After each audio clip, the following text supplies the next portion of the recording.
Ba ba ba ba ba Barbara Ann.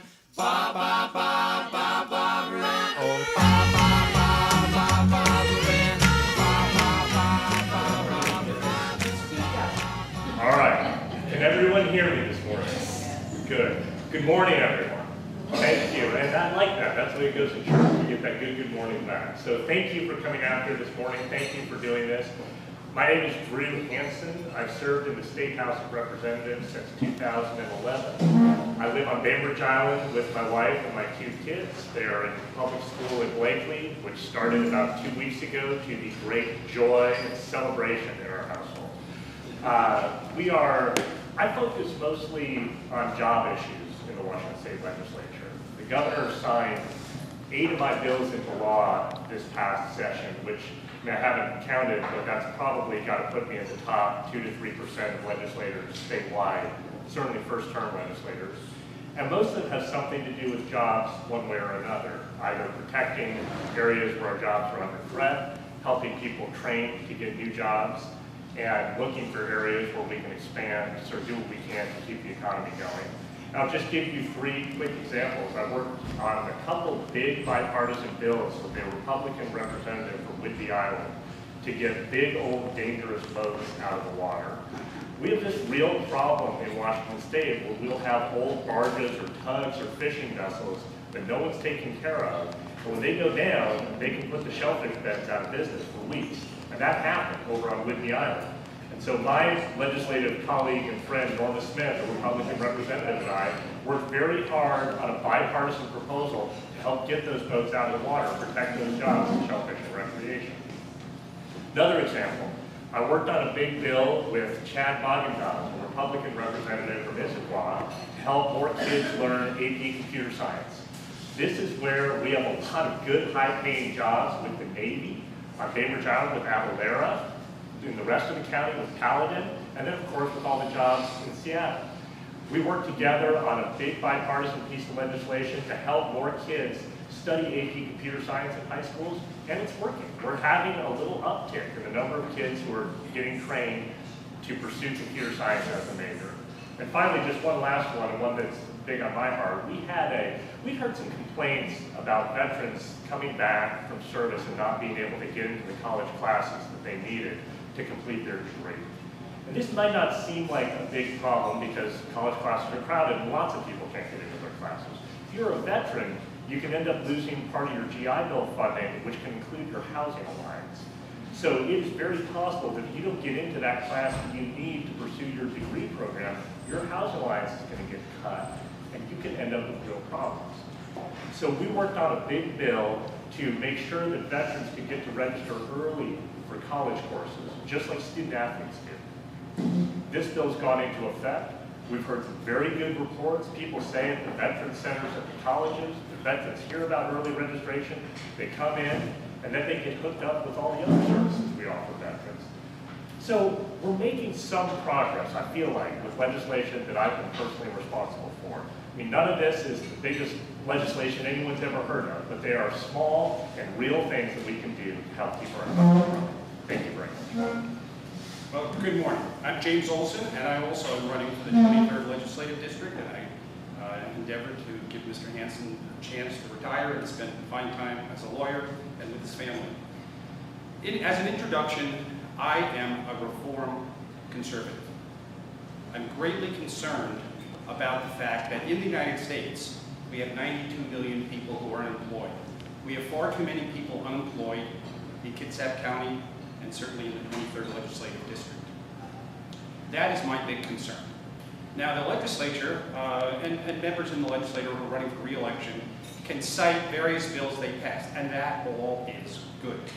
In little increments, that is good. However, there's probably thousands of bills that are passed. Some of them good, and some of them do get passed.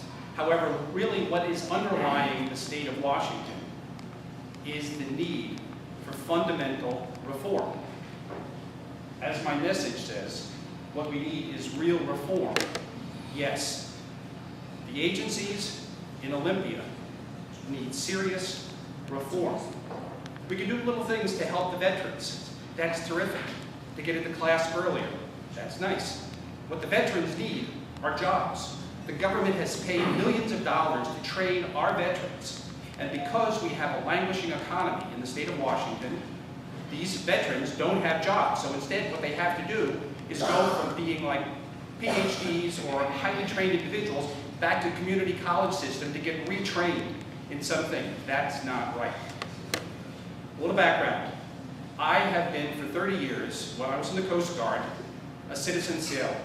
I know the lot of trying to balance living in a residence, being a sailor, and being part of the family. In those 30 years, I had 6 commanding officer assignments, port security, I fought oil drills, I went back to the Pentagon, I was a planner, I helped streamline the Coast Guard, which is what Washington State needs, and I'll touch back to that during the presentation. I learned to lead people, I learned to follow orders, and I learned, where appropriate, to be insubordinate. And my admirals knew that. And it wasn't out of disrespect, it was because I challenged the system. In addition to being my Coast Guard background, I have, for 40 years with my wife and I, we established a real estate investment firm providing affordable housing. I know regulations, I know business, I know how difficult it is for business to survive. My motto is more with less, not less with more, which I think government does. In conclusion, I am a reformed conservative. I want to go for the big issues. That's fine, someone can take care of the other issues. But I want to build a coalition in the legislature of reform-minded Democrats and Republicans. Thank you. Thank you. We'll start our first question with Jim Olson. Citizens clearly recognize the corrupting influence of money in our political system. What is your solution to this problem? Would you support an amendment to get special interest money out of elections?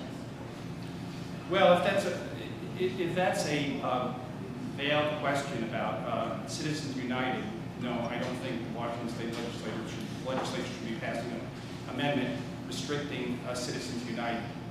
And yes, there is influence going on. Crony capitalism. I am concerned about the working class, the lower class, the non-working class. And this crony capitalism that goes on with influence peddling by lobbyists is very, very destructive. Now, there can be lobbyists, I don't have a problem with that, but when they submit bills that get passed, also having to do with influence, I decry the influence of major unions, union paymasters calling the shots to various members. And by and large, it's not the Republican Party receiving money from Viger Industries or WEA or the NEA. So, I'll just leave it there. Well, we have a real problem with money in politics. It is a huge problem at the federal level in Congress. Well, the amount of money sloshing through that place is just crazy. I mean, Washington, D.C. is now one of the richest metropolitan areas in the country. And it's not getting rich because it has a lot of manufacturing jobs. It's getting rich because of the lobbying industry. And I think that's messed up. I mean, I don't think that's what the founders envisioned. And we started going down this road with Supreme Court decisions that said that money is speech. And if you have more money, you get to have more speech. I think that's wrong. I just think that's a misunderstanding of what a democracy is. And so I would support not necessarily an amendment, but a constitutional convention. I mean, the Constitution does not belong to the Supreme Court. The Constitution does not belong to Congress. The Constitution belongs to us. It is our Constitution, right? It's the Constitution of we the people. And we can pass resolutions through the state legislatures to call a constitutional convention, which I think we should absolutely do. Thank you. Now we'll start with Drew. Question about the ferries. How are the ferries doing and what is your maritime experience? The ferries, as we all know from the summer, have not been doing well at all. So I was stranded in the Seattle side when the Tacoma went down with hundreds of other people waiting in line for 3, 4, 5 hours. And what was so frustrating about that experience, I mean, look, boats go down, right? We get that, okay? Things will go wrong. But what I thought was particularly problematic was we weren't told what was happening, how long it was going to take to fix the problem, and what was being done to fix the problem. the sort of thing you get from the airlines, right? If Alaska Airlines has a problem with the plane, they're going to tell you what the issue is, what they're doing about it, how long it's going to fix it. Washington State Ferries has not been doing that. Now, that's something we can fix without a bill. But let's remember that 99.9% of the time, the ferries actually run quite well. I've been a ferry commuter for over a decade, and most of the time they are safe, they are clean, they are quiet, and they are fast. Now, we have a new director, and I'm looking forward to seeing how he does in fixing some of these problems. Okay, second part first, maritime experience. 30 years in the Coast Guard, I've worked oil spills, I've worked interstate responses with various state agencies. I know the Coast Guard. I know the importance of commerce on the water. The reason we have the water there is for the fish and for the environment. That's true. But it's also to carry out on commerce, so people can have jobs and make money. But back to now, as far as the status of the Washington State Ferry. As I said, I'm a reformed conservative. The Washington State ferries are hosed up, to put it bluntly. Washington State Ferry, and Mr. Hansen, I was going to cite his 99.5% of the delivery, the ferries are on time. He fortunately recited it again. That's the fourth time I've heard that before various interviews. The fact is, 99.5% of the time does not make a ferry service that's healthy and that is working. The ferry service is corrupt, needs to have a stem to stern revision, and we need to have accountability to the ferry service. Thank you. Mr. Olson, what is your position on the state income tax? Well, as a corollary to the state income tax, I'm opposed to it. We don't have it. It's not on the books. They tried to do it 2 years ago with Father Gates, Bill Gates' dad, assuring everybody, saying, trust me, it's not going to touch you. It's only going to be for the rich. The voters were so enthused by that, I think it was like 75% of the voters said no. Very clearly, the voters do not want a state income tax. The Democrats pine for a state income tax. Watch this next session when we have to pay the $4 billion bill from the McCleary decision, and there's a shortfall, and they're going to suddenly take the veil off, and it's going to say, gee, we need to have an income tax, or we need to get rid of all the tax loopholes. But the income tax is very destructive. We don't want it. We don't need it. I don't support it. And furthermore, I have taken the pledge that I support an amendment for 2/3 supermajority on all fiscal issues, which also the voters have voted for 5 times. Whether you like a state income tax or hate a state income tax, it probably requires a constitutional amendment, and so it almost certainly is not going to happen. When we're looking ahead at what we're going to do to fund our schools adequately, we have a couple paths. One of them is we can strip out some of the dumber loopholes in the tax code, like, for example, the fact that travel agents in the service industry pay a rate considerably lower than lawyers or architects in the service industry, for no reason that, anyone has been able to explain to me in sort of simple English. The second move that we can make is to look at restructuring the tax code in general. And the third thing we can do is some combination of 1 and 2. So I think if we're looking forward to what we're going to do to solve the state's revenue problem and to fund our schools halfway adequately, we're going to have to keep stripping out loopholes, which we tried to do a few years ago and were not able to do. We're going to have to look at some more structural changes, but no, I'm not going to be supporting a state income tax. Thank you. Thank you. How do you feel about raiding other funds to balance the budget? So that's a great question. One of the ways that the legislature has balanced the budget in the past several biennia is by sweeping or raiding other funds, okay? So if you're in a world where you can't get support for closing $160 million in tax loopholes, which I voted for a bill that did, you will end up having to find that $160 million somewhere else. One of the ways we found that $160 million is by raiding or sweeping other funds. One of them's called, not to get too inside baseball, the Public Works Trust Fund, which gives low interest loans to, if the city of Bremerton wants to run a sewer line, they can get a low-interest loan from the Public Works Trust Fund to help them do that without having to raise taxes on people. I just think, if you have to do it, you have to do it, but it's not a reasoned way to look at the state's fiscal problems, right? You can have a reasoned debate about whether we should have low-interest loans go to municipalities or whether they should go to Chase on the private market. But when we don't do that, when we just say, yep, we don't have the votes to close loopholes, we better just get the money from somewhere else, I would prefer not to balance the budget that way. Anita, repeat the question. I'm sure the viewers have lost track. Not that Mr. Hansen's question wasn't right, the answer wasn't good, but take it from the How top. do you feel about raiding other funds to balance the budget? Well,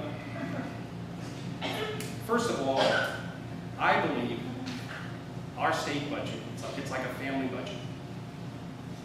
And vastly more complex, a million times more complex than a family budget. But a key element of a budget is living within a budget and not having crazy expectations, growth, program, just spinning out of control. So there's a reality. They're going to steal from Peter to pay Paul. That goes on. It's probably not a good idea. It's dysfunctional. Rather than getting your set amount of money to spend within your budget, which you said you're going to do, you sweep in other money. It distorts what you are actually spending for that particular agency. But I do believe, again, as a Reformed conservative, I believe the bigger picture is that the state agencies need to have a stem-to-stern analysis as to what it is they're doing. And what are they doing? Is it required by law? And is it working? Or is it nice to have? And if it's just nice to have, they need to eliminate that. That is going to free up money. Thank you. Start with you, Jim. Will you fund DNR as required by the Fish and Forest Law?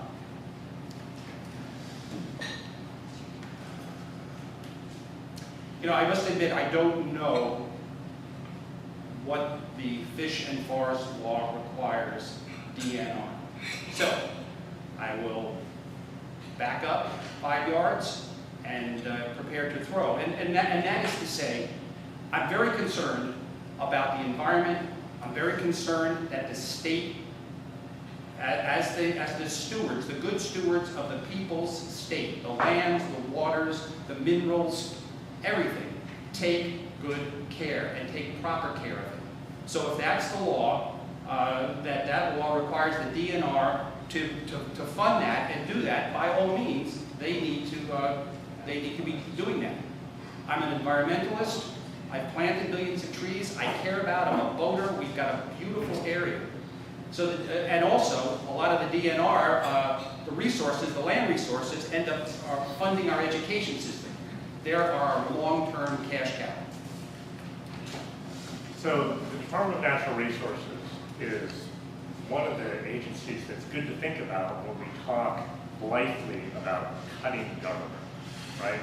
And when we're talking about cutting government, we're talking about cutting things like fish and wildlife inspectors, people who manage the timber harvest, people who get derelict and abandoned boats out of the water. That's what DNR does. It's not a huge part of the state budget. It's actually a very small part of the state budget. But when we talk about cuts, we got to realize these are real people and real programs, and they're going to do real harm. I am happy that we've been able to make at least some progress in keeping DNR funded so we can keep decent clean air and clean water. Now, one of the bills that I spoke about at the beginning, my bill about derelict boats, has actually generated a little bit of new revenue for DNR through commercial boating to keep getting polluting and abandoned boats out of the water, and that's really a trajectory that I hope we can continue on. Thank you. Switch gears now and go back to an education question here. Drew, there's been a lot of concern lately that schools are not adequately funded. How would you increase school funding while still maintaining other government services? So it's a great question. It's a huge question. We tried last year in the legislature to put about $1 billion of new money into the schools. What that would have enabled us to do would have been to start shrinking class sizes in kindergarten, first grade, second grade, third grade, those early years when kids are learning how to be learners, as my son's kindergarten teacher once said. That would have allowed us to expand all-day kindergarten across this district and across the state so we could get kids ready to learn quicker. That would have allowed us to make a little bit of progress towards restoring the cost of living increases for teachers, which they haven't had since 2008. Unfortunately, that did not move forward. But the strategy behind that $1 billion was a combination of closing loopholes and maintaining some temporary taxes that were set to expire at the end of the recession. That is the exact approach that I think we should take, because we can do that approach without cutting $8 billion out of the rest of the budget. Well, this past week, I lose track, this Tuesday, must have been last Thursday, Friday, they had a symposium in Bremerton having to do with the superintendents of schools and the lead counsel for McCleary and the McCleary decision requiring that. And Tom Ahern made it very clear, it just absolutely, he did a fabulous job, that the underfunding to education isn't, Mr. Hansen a while ago said, we make good steps towards proper funding of education. Well, the McCleary decision makes very clear, it's not going to be making good steps towards the trajectory of what the Washington State legislature's been doing as far as funding education. They'll never get there. In a million years, that trajectory will never get to the goal set for 2018. So the shortfall, they're estimating to be upwards of $4 billion. Now, where's that going to come from?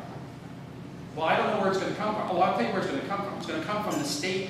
The state is going to pay that. Initially, upfront, that's it, and they're going to have to deal with the residue of having the rest of the budget short $3 billion. They're going to do it first.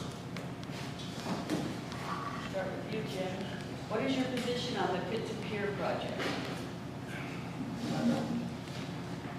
Well, as I said about DNR, I have tremendous appreciation of our natural attributes we have here, the clean water, the cleanness, all of that, I stand. I also am a person that believes in limited government, smaller government, and so that being the case, I support initiatives that create private sector jobs. As far as that particular project, I would support that, provided they go through all the necessary requirements as far as for approval. We need private sector jobs, plain and simple. I also support coal being transported across the state. I also support oil being transported across the state. I support oil being transported across the Salish Sea, much to the chagrin of Senator Rollins. So for those of you who don't know, the Pit-to-Peer project is a major gravel initiative that would include barging gravel into the canal. Hood Canal is one of the most ecologically sensitive areas of the state. And if something goes wrong, and we have a barge of gravel go down, we're going to lose a lot of shellfish jobs, we're going to lose a lot of recreation jobs, and we're going to wreck one of the treasures of the Puget Sound. So I am very, very, very skeptical that this is a good idea. It is currently running into all sorts of difficulties that have nothing to do with the state government, but I really don't think this is where we should be trying to grow our economy. It's such a risky way in a very fragile part of the state. Thank you. We'll begin with you, Drew. This is a question regarding our ports in Seattle. How would you deal with Washington's ability to handle large container ships when the Panama Canal is completed? So that's a great question. We are a very, very trade-dependent state in general. A lot of our state's economic activity, whether it is from Boeing, whether it is from agriculture, whether it is from other companies that ship out of ports, depends on trade. And we absolutely need to stay competitive with the other routes that trade and infrastructure are taking. And what that means for whether the Port of Seattle or the Port of Bremerton or anything else is not totally clear. But I do think that is an area where we need to watch very carefully what our competitors as other trade-dependent municipalities are doing and be competitive with them.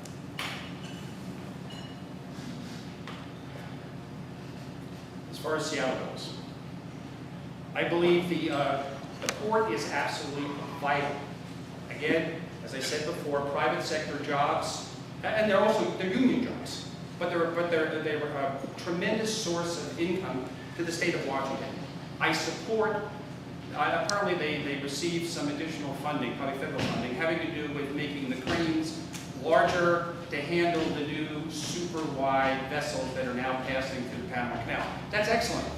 By all means, bring them into our port, sail across that water. That is what we need. It's pilots and ship pilots and tug companies all make good livings off that. But the key issue is really transportation, is our attitude towards transportation. And one of the key elements of transportation is mobility flow. How fast can you move traffic from point A to point B? So it means they need to bring it into the port, they need to be able to load those trucks out sensibly. Anybody take a look at downtown? It's a mess. Oh, that's right, I'm next. The learning Up curve. and down, up and down. No, the learning curve. You didn't realize this was your morning exercise, did you? Where will the money come from to fund Obamacare for low-income citizens when Congress cuts off grants, etc.? Well, that's a good question. I mean, you know, it's like, what's your view on Obamacare in 30 seconds and, you know, include all the citations. That was one of the problems that I saw. Well, Obamacare, my metaphor for it, was trying to swallow the entire turkey, you know, as opposed to eating it in bite-sized pieces. There were people who didn't have insurance, a limited number of people, but instead we ended up with a stem-to-stern overhaul of our education, of our healthcare system. But as far as the state of Washington, I believe what happened was that Washington set up their own, the term is escaping me now, but their own programs for administering Obamacare. But the problem is, later on, the federal funding for that is going to decrease, and Washington State is going to be holding the bag on that. So I'm hoping in the future Obamacare gets amended and avoids that problem. Otherwise, we're going to end up with another major liability. So the federal government funds a lot of things in this state. It funds part of our health insurance bill for low-income people. It funds part of our education bill, particularly for low-income students. It funds a lot of our highway construction. It funds a fair amount of our, so the answer to this question is the same no matter what part of federal funding you're talking about. If the federal government stops funding Medicaid or highways or schools at some point in the future, then we got a choice to make. We're either going to have to cut what we provide, or we're going to have to backfill on our own. And I mean, until that happens, I don't know that we can predict what it's going to be one way or another, or what we're going to do one way or another. Thank you. Next question. Will you protect the constitutional right of a woman's choice? Yes. And I think, I mean, in case this is not incredibly clear to everyone, although it probably is, I do support a woman's access to full range of reproductive health care, which does include abortion. Well, this question is a little bit what we're hearing in the news today, and that's the so-called, it's been ginned up. It's called the war on women. And whether it's the war on women, meaning women aren't paid what they're supposed to be paid, they're getting paid 50% of what males are, or somehow men can get Viagra and women can't get free reproductive things. A lot of this is just atmospherics. The Soviets had a word, it's called agitprop. As to the right of a woman to choose, why doesn't the questioner, this is rhetorical, please don't answer, but why don't they use what they're asking? If the question is about abortion, I personally, as a Catholic, do not support that. However, the laws of the land are what they are. And as a legislature, I am not going to be pressing to have the federal law changed. It was a bad law. Oh. How would you guarantee the protection Bill of Rights if a constitutional Congress was called?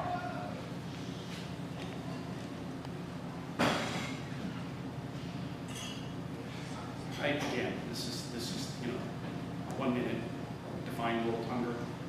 I don't know. The Constitution, the federal Constitution is a sacred document.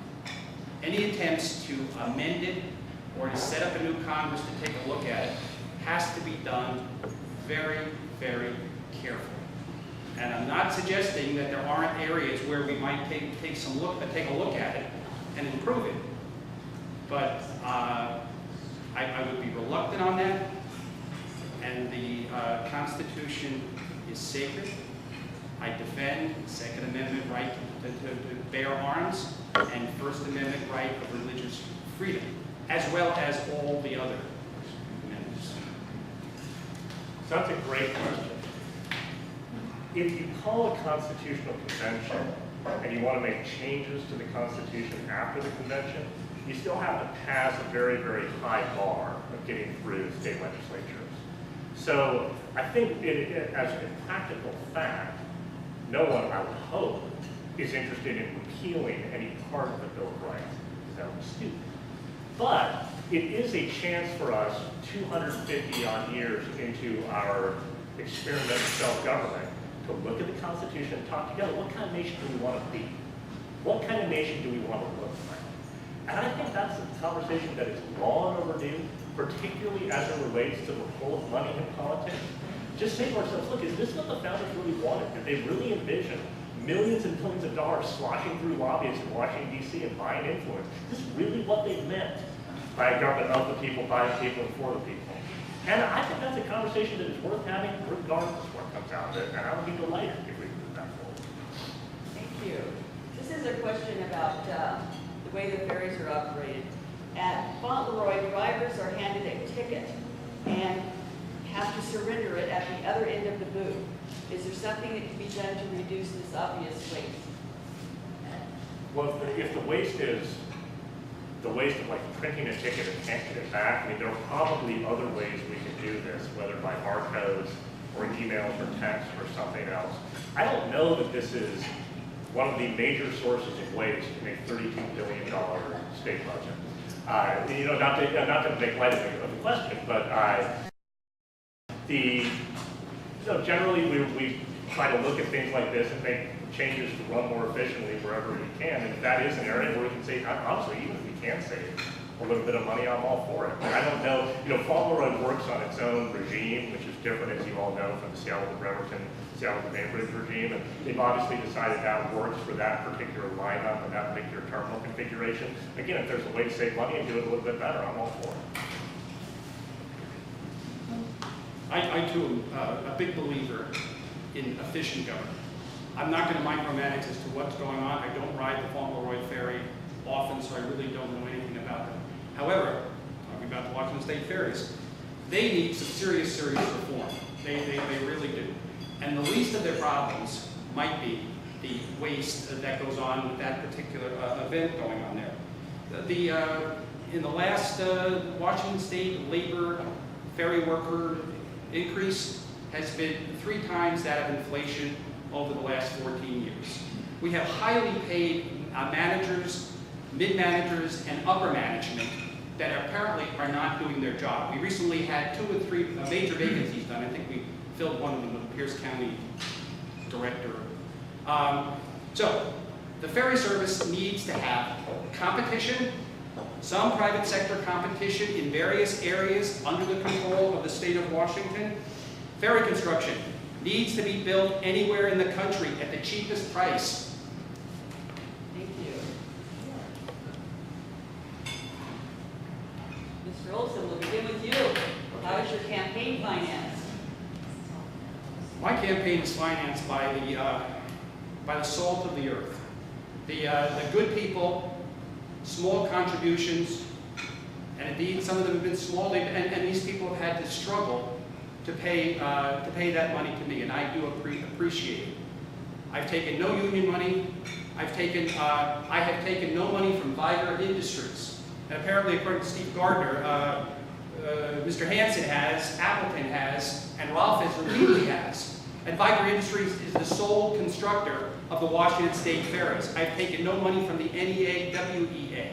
And if the unions, it's also transportation unions looking me over, if they give me money, and I find out that money was taken without the union members saying where it's supposed to go, I'll turn it back. I've had small contributions. I started this campaign, $20 in my account. Hey, that's pretty good. The man to my right started with $100,000 in his account. So I've been grateful to have a campaign that's supported by a pretty wide cross-section of people. I, in normal life, am a lawyer. I've been blessed with a successful law practice. I have colleagues and coworkers, Republicans, Democrats, and independents who think I work hard, and they like my values, and they like what I do, and they're willing to support me. And I've also gotten a lot of support from both business and labor groups. Boeing has contributed to my campaign. Microsoft has contributed to my campaign. Some labor groups have contributed to my campaign.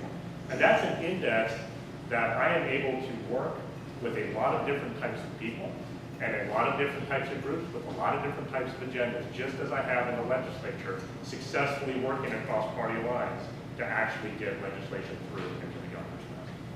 Thank you. If environmental fears are such a danger to our way of life, why is it that the state of Washington has still not cleaned up the Hanford nuclear site? So the Hanford nuclear site, as you all probably know, is mostly federal, for better or for worse. And this is a long, complicated, messy project that we in the state legislature do not have the majority say over. Obviously, like anyone, I would like to see that cleanup happen faster. It is an enormously complicated issue that we have been dealing with since the end of the Cold War. And I don't know that we, given the number of things that Congress has on its plate, would we like to see them doing more of this? Of course we do, right? But this is not something that we in the state legislature deal with at the same meaningful level that Congress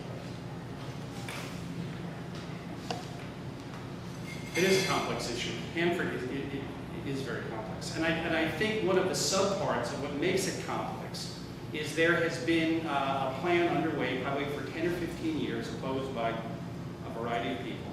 I think it's called Yucca Mountain. And anyway, it's another repository for some of the hot materials that are coming from Hanford that need to be sent to this place for storage. Safe storage, thought through, 2010 technology, not 1940 technology. So that's Hanford. However, I use it as an opportunity to say, I do support nuclear energy.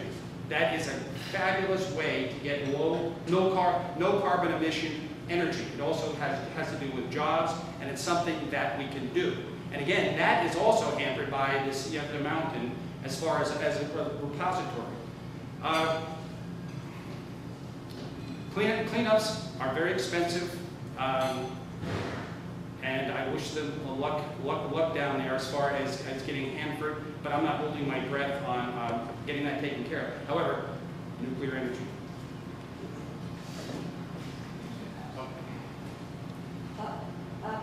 I know. It takes a while. Which mode of transportation will cause more harm to the environment of the Hood Canal? Tugs and barges or a string of dump trucks along our highway system? Let's see, that's like an I exam, A or B. Potentially both could do damage. Both could do damage to the environment. As far as hauling things. We've got 1,000 garbage trucks in Seattle driving around, and we live with that. They drive around Bainbridge Island. We can live with that. If that's a veiled way of saying, well, it's not a veiled way. It's a way to make the point. There is an efficiency. The reason that the navigable waters have been used since the ancient Roman times, and probably prehistoric people, was because of the efficiency that you could move things on water with a tug to save money and get the product to where it's going. The idea is not to spill the gravel into the Hood Canal. We could always paint a dangerous scenario. Ms. Rolfes, Senator Rolfes, has a plan that if something's on our Salish Sea, it has to have like 5 tugboats bird dogging it. That's ridiculous. It is unnecessary. Industry knows how to be responsible. And hauling barges on the Hood Canal, Yes, it's sensitive, but what's killing the Hood Canal is not the gravel from the barges, it's other things. Yeah, what's killing the Hood Canal is not the gravel from the barges, because we don't have the gravel from the barges right now, okay? I mean, if we actually have a barge full of gravel go down in one of the most sensitive areas in the state, that generates a lot of jobs and a lot of money in marine tourism and recreation and shellfishing, we're gonna have a big problem. So look, if there is some safe way to do this that is actually respectful of the environment, I'm all ears. But what I've heard so far is not promising and not a risk that I'm willing to take. Thank you. How will you work with local officials, such as county commissioners? So we have, I think, a great relationship with all of our local officials, Republican and Democrat, with Mayor Lent of Bremerton, with all of our county commissioners, Mayor Erickson in Paulsville. And I'll just give you a practical example. Patty Lent, the mayor of Bremerton, she's a great mayor, and there is no better advocate for the ferry system in the state than Patty Lent. When we are trying to get full funding for ferry operations so we don't have to cut routes out of Bremerton, Patty Lent is right there. She is meeting with individual legislators. She is twisting arms in her sort of nice, smiling way, and she's being a great advocate for the ferries. And we work together on issues that are important to our region, like maintaining full ferry service, because that is so important to the economic growth of all of us out here. I have not had the pleasure of working with them in an elected capacity. They're all good mayors, they're all good city councils, they're working very hard to try to meet the needs of their local jurisdictions. As a legislature, I will do everything that I can to support them, to facilitate them, to work with them. However, back to reform conservative. A rising tide raises all boats. The Washington state economy needs to have help to it, which will bring help to the 23rd legislative district and the Kitsap County.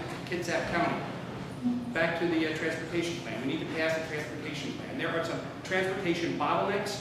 Highway 305, Bainbridge Island, Agate Pass Bridge. What a mess. That thing is a death trap from beginning to end, and it gags up most afternoon, all day long. Highway 3 heading towards the Hood Canal. Same building. There are promises that made from the state to repair that and help mobility that will help the entire area that has not been taken care of in years and years. As a legislator, I will do that, and that will help my mayors and councils.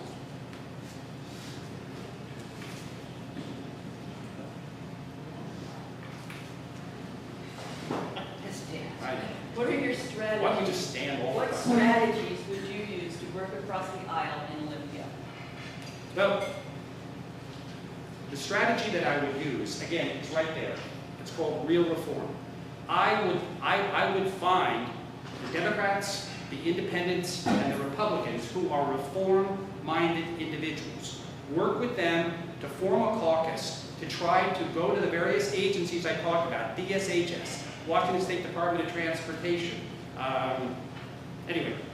those agencies, to work with them for purposes of reform, not stuff around the margins, not putting little trim on the outside of the house that looks good and it was a bill of this and that, but fundamental reform. That's what I would do with those people, and I do think that reform is the only way that we can do it. So it's a great question. I mean, as I mentioned earlier, I've worked very, very closely with my Republican counterparts in the House and in the Senate. And this is not, some cosmetic thing. I've canceled the conference call that I usually have at 9 o'clock every Tuesday with Chad Magindas, Republican from Issaquah, his staff, Democratic staff, and people from outside the legislature to talk about the computer science shortage. So we work together on a consistent, regular basis to try to figure out what we're going to do about some of these big problems in the state. Like how are we going to crank out more computer science professionals in the land of Microsoft? This is a hard question. This is a question that bedeviled the state for a couple of decades now. But we're working on it in a sustained, careful, bipartisan way. And we've had some success with it. I mentioned the bills that I passed with bipartisan support at the beginning, and when we close, I'll talk a little bit about what I hope to do going forward. But you don't have to guess with me. There's no magic about the strategy. Like, it's a strategy that I put in place that we've been very successful with, in working very closely with Republican legislators on real, actual legislation. Thank you. Oil, gas, coal can be and has been transported safely for over 100 years. It's cheap, it's abundant, and it creates thousands of jobs. Would you support these industries? So we have an energy problem in the state that is not dissimilar to the one we have in the nation. We are trying to improve what we do with renewable energies. At the same time, they're not growing fast enough to replace traditional fossil fuels. The Northwest is actually blessed because we get a lot of our energy from hydroelectric power, and that's an unusual situation, so we are not as dependent on fossil fuels as the rest of the country, but still, we still have a reasonable level of dependence there.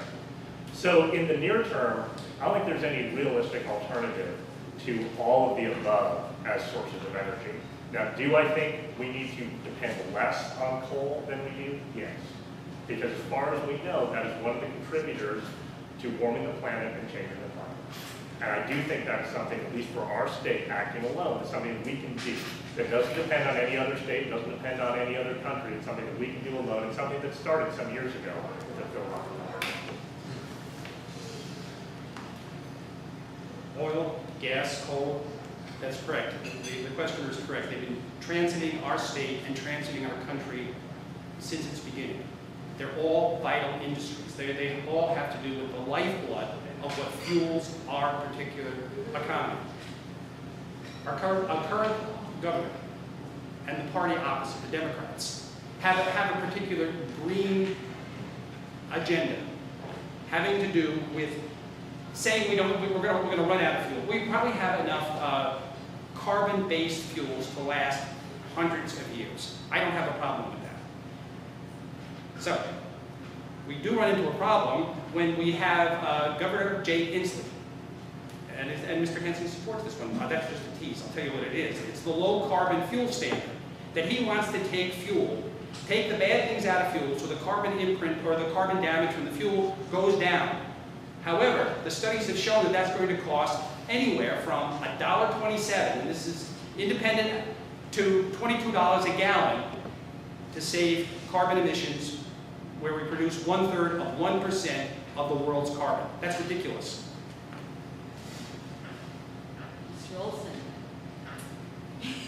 No problem. please describe any international experience you have which may help our state. Well, back to the previous question. I kind of was meandering about my favorite reform, and I forgot to talk about the collegiality and working across the aisle. I can't talk about going to Olympia and working across the aisle, but working with various state agencies, the Army, the Air Force, NGOs, Greenpeace, all these groups of the Coast Guard, I can cross the aisle. I can work with anybody. I can try to make people feel good and, and positively work together for a good end. The mission is everything. Now, what was the question? Thanks. Describe any international experience. Oh, okay, international. Within the Coast Guard, 3 times after 9/11, I was called back by the Commandant to but to coordinate international conferences of Pacific Rim Coast Guards. And it included China, Japan, Korea, various other small countries, New Zealand, Australia. This is my tie from the Australians. Nice group. But anyway, I have done conferences like that. I understand the tricky cross currents that go on to bring people together. I understand diplomacy. I understand the detail. I'm resolute. I made it happen, and pleased to comment on it. So, I haven't spent a lot of time abroad.